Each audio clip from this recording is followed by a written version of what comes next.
Hi guys, welcome back to the Our First Home series. This past week I got to interview Holly Baker, who is super sweet and nice, and she also happens to be an amazing interior designer.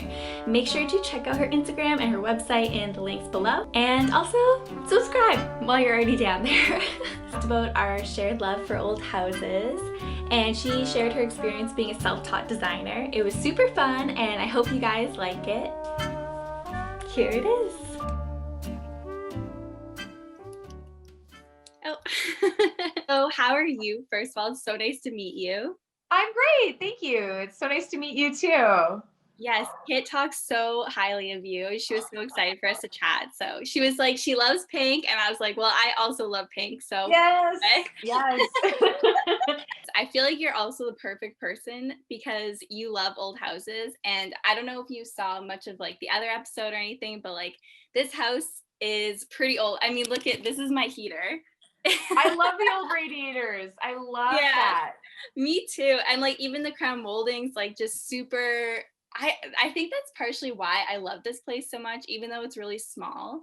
But I guess what I was gonna ask you is like how would you go about like making it modern sort of, but also just like because I don't obviously want to get rid of the radiators or Yeah. anything. Like that's probably my favorite part of the house, like all the old Aw. touches and I feel like a grandma sometimes. I know.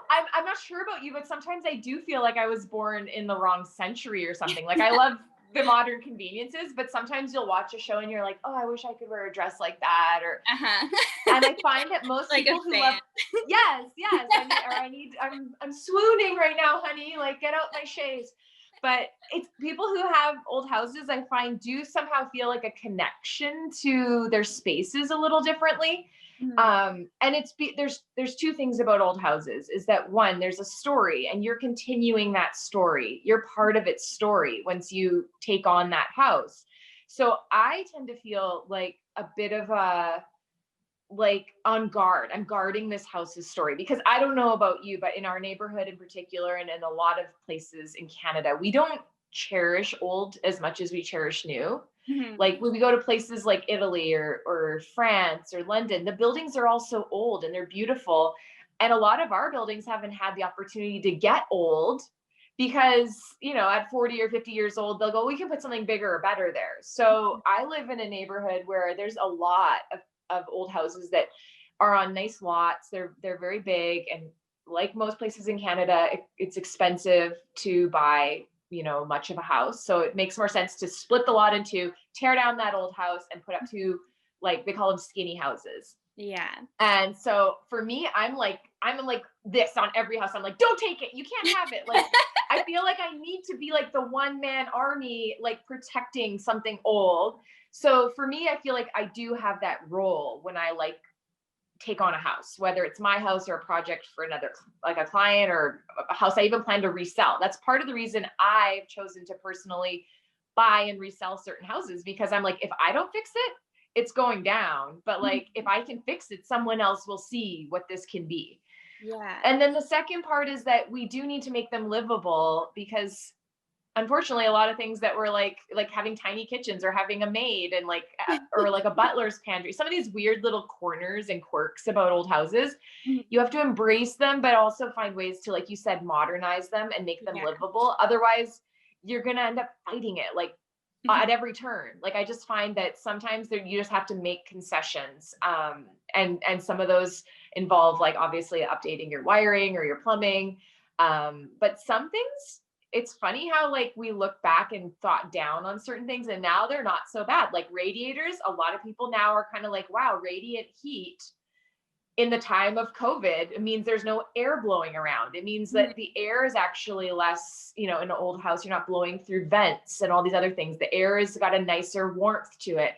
So I've seen a lot of people restore their radiators in particular, and now it's like a huge thing. Like Mhm. here, I noticed a few friends who are like humming and hawing about taking out their radiators and putting in a furnace, and now they're so happy. But yeah, it is a challenge, and I would say my biggest piece of advice, if you want to modernize an old house, is Mhm.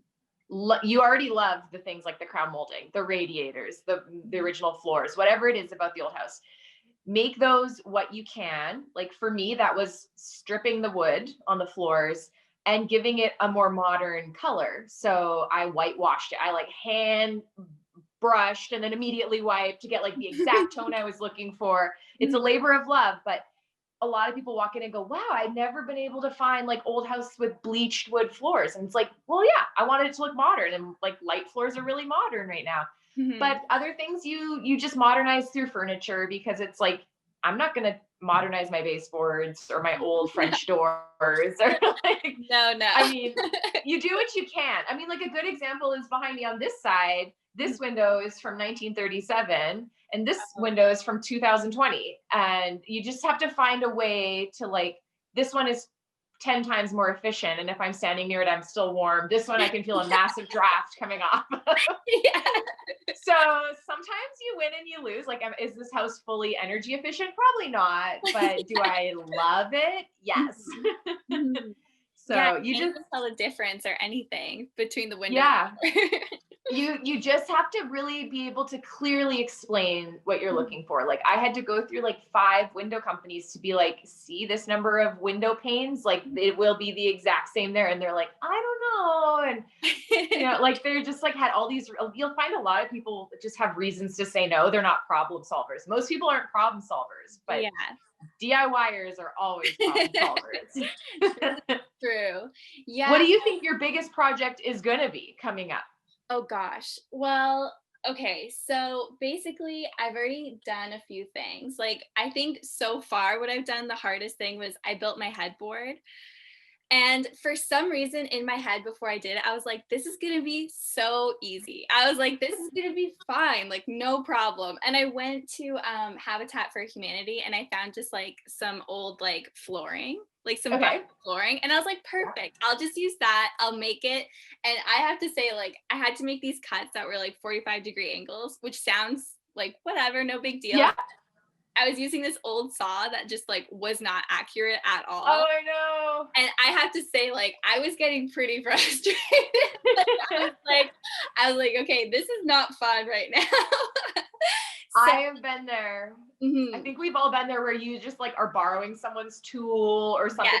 A miter saw that is like, they have to be calibrated. I did not know this. They have to be calibrated. Otherwise, your 45-degree might be yeah, like 44 and a half. And then when you have two 44 and a half, so you have an 89-degree angle. And mhm. then it's chaos from there on out, right?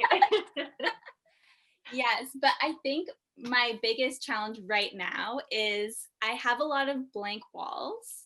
Like, I've done all the painting and stuff, but as you can see, this is my bedroom and it's like empty right now. So I think just like even planning out what to do for that is kind of Yeah. daunting in a weird way. So I've already done a gallery wall. So I'm trying to think of like what to do for the bedroom. But if you have any ideas, oh my Oh man, I'm trying to think. I'm like, oh, maybe you can become a weaver and do like some sort of like weaving God. project. But Yeah. I don't know. I am like a firm believer in don't rush. Like I did this, I felt like in my first 2 houses, I felt rushed to be like, it's done, the room's done. Like Yeah. I'm getting it all in there. It's got the throw pillows and the rugs and the curtains. But sometimes it's okay to just take your time. The Mhm. right piece will appear when you're just barely looking for it. When you actually need something, you'll never find it. Like it just Yeah. never works that way.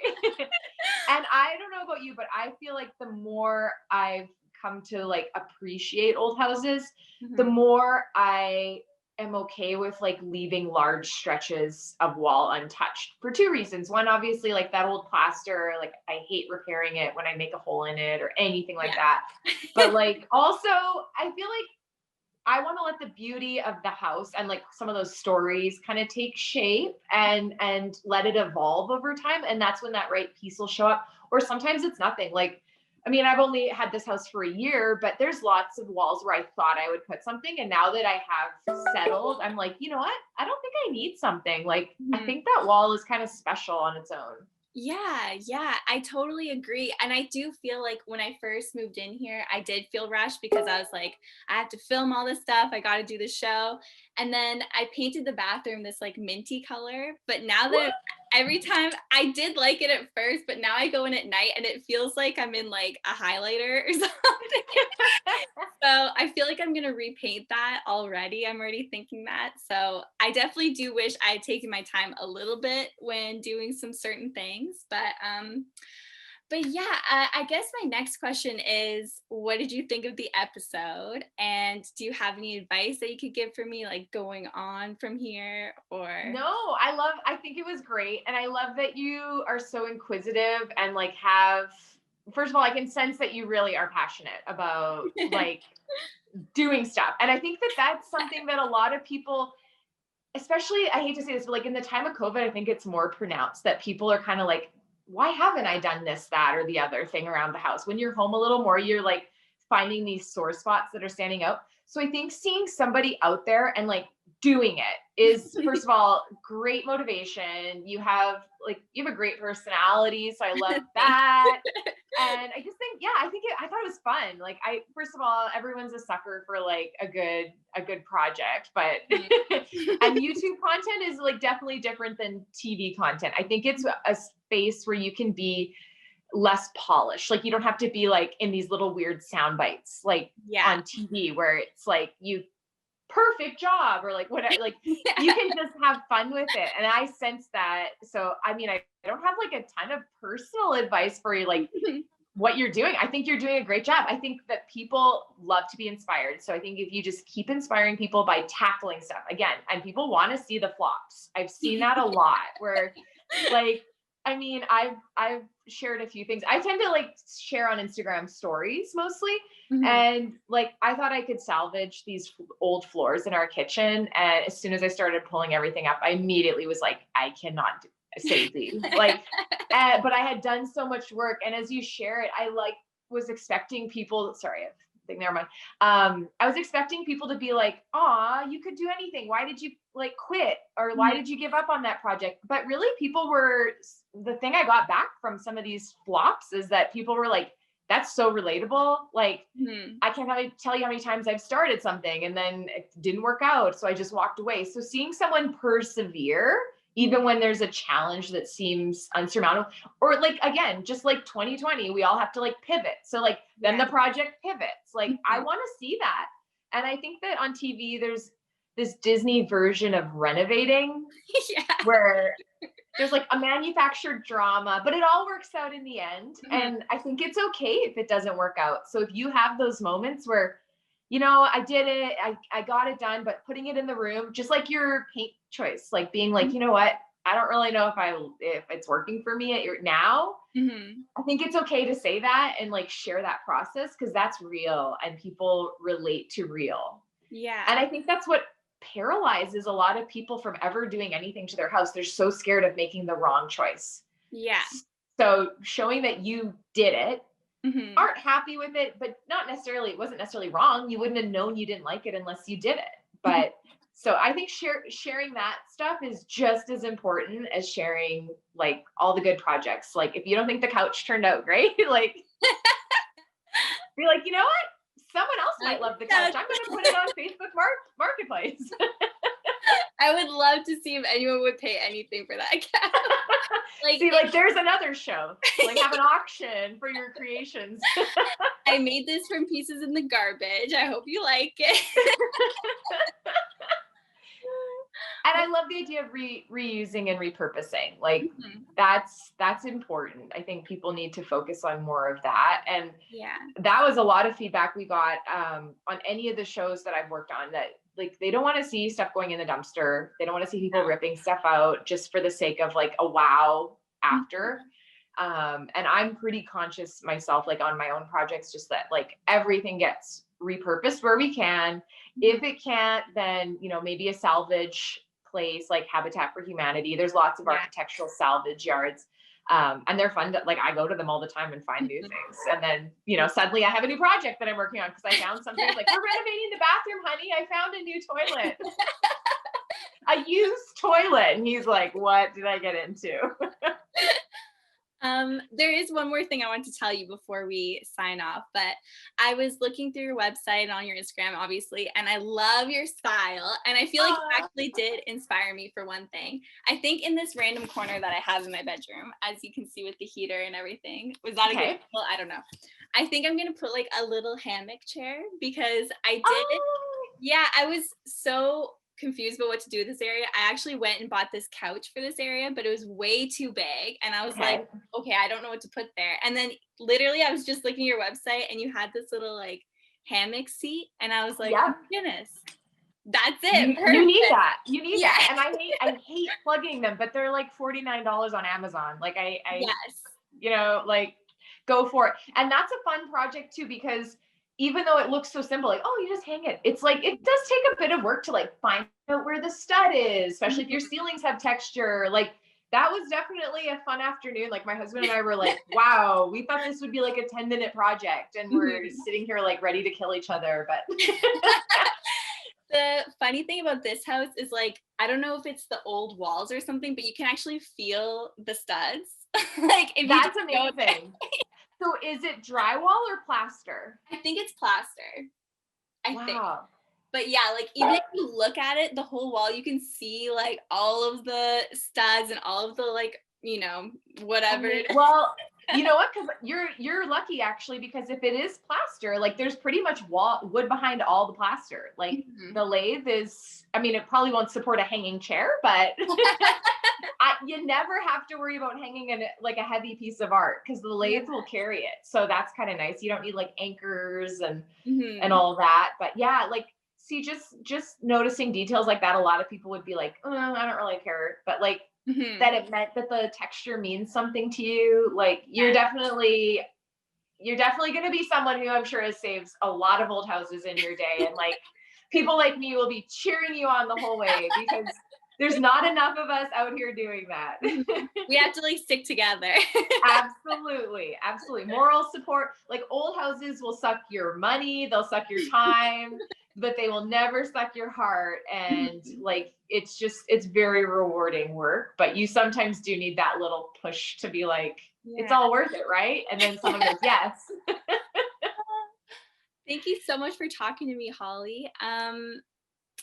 I don't want to take up too much of your time because obviously we're already late getting into this, but It's all good. Yeah, I've had a blast. I'm so happy to chat with you, and I'm so glad that there's someone doing stuff like I'm excited that there's more stuff on the way. Like with COVID, I'm like, are we gonna have entertainment in like 6 months? So I'm glad there's people working on it and sharing your ups and your downs and your triumphs. But yeah, like I'm honestly like just text me or email me anytime if you have a question or like oh, I will. please do. I'm very happy to cheer you on. So It'll be like a video of me crying or something. It's like, oh, do it anytime. Honestly, those are the moments we need someone who understands old houses. And it's like that was one of the things that I think I would have loved in my beginning because like I said, I bought a brand new house and that was mainly because the people in my life that love me, my family and friends were all like thinking that's less stress and less, Mhm. but every step of the way, even after all of the houses and all the projects, even when I bought this house, like I will admit it was abandoned and it had seen way better days, Mhm. but even they were all like, are you sure? Like with old houses, people get so nervous about everything. They're so scared of everything. And like there can be a surprise at any time for sure. But overall, there's not enough people that really go like, you can do this. Like or it's worth it. Even if you have those hiccups, it's really worth it. So I am that person for you. You call me anytime. Thanks, Holly. I hope you have a nice day. And I guess like I would love to chat with you again. So maybe we could set something Absolutely. later, or I'll just once again call you when I'm crying or something. Let me know how the hanging chair turns out. And Yes. yeah, anytime. Honestly, anytime. You let me know. Thanks, Holly. Bye. Have a nice Bye. Have a great day.